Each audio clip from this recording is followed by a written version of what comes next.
คิดสิมีผู้ใดหัวใจยังโดดเดี่ยวเป็นโสดคนเดียวมานานรู้ไหมอยากไปใส่กับไผกับไปแต่งโตจังใดก็ได้บอกเคยแค่คำไผสิว่ากินตำบักหุ่งกะกินคำใหญ่ฉีกปลาแดกกะตอนใหญ่ๆดูดนิ้วดูดมือแสบหลายบอกให้อายผู้ใดย้อนเป็นคนง่ายๆบอกเคยมีฮักกับไผฮักมันเป็นจังใดเฮาบอกเคยหูแต่พอมีเธอเข้ามาหัวใจก็เปลี่ยนไปเสื้อโตใดที่เคยใส่ก็เบิ่งบ่งามแต่งโตก็เป็นชั่วโมงอาบน้ำโดนจนพอทำแต่งโตงามจนมาอีด่างจำหน้าบ่ได้ก็ใจมันหลงมักกันเลยต้องฮักกับคนน่ารักจะยดใจไว้ยังไงก็คงไม่ได้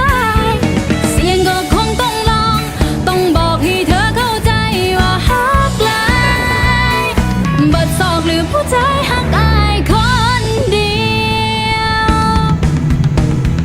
แต่ก่อนนั้นก็บอกขึ้นรอป่านนี้พุทโธพุททางไม่ยิ่งเขาหาว่าปันไม่มีตอมตาพวกปันดาราพระเอกอินดี้พวกบักโมบักแตงใหญ่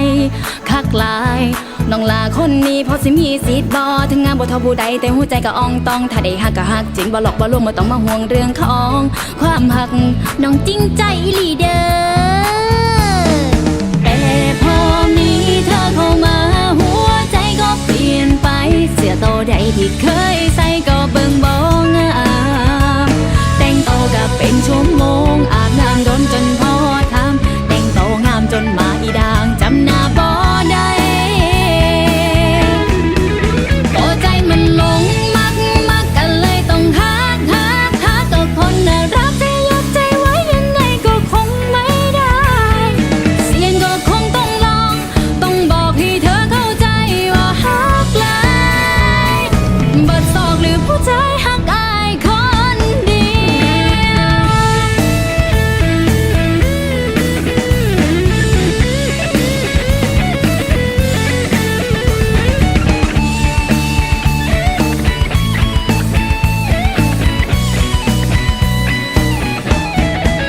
ก็ใจมันหลงมัก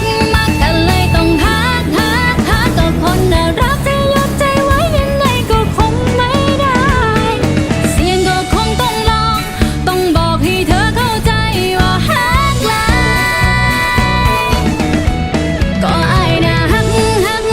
น้องก็เลยมักกับคนน่ารักจะยดใจไว้ยังไงก็คงไม่ได้เสียงก็คงต้องลองต้องบอกให้เธอเข้าใจว่าฮักหลายบัดซอกหรือผู้ใจฮักอายคนเดียว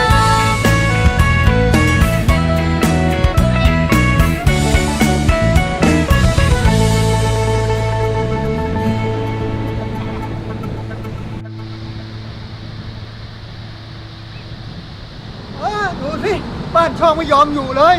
เฮ้ยลูกคนนี้เนี่ยโหยดีอยากไปไหนก็ไปเชิญ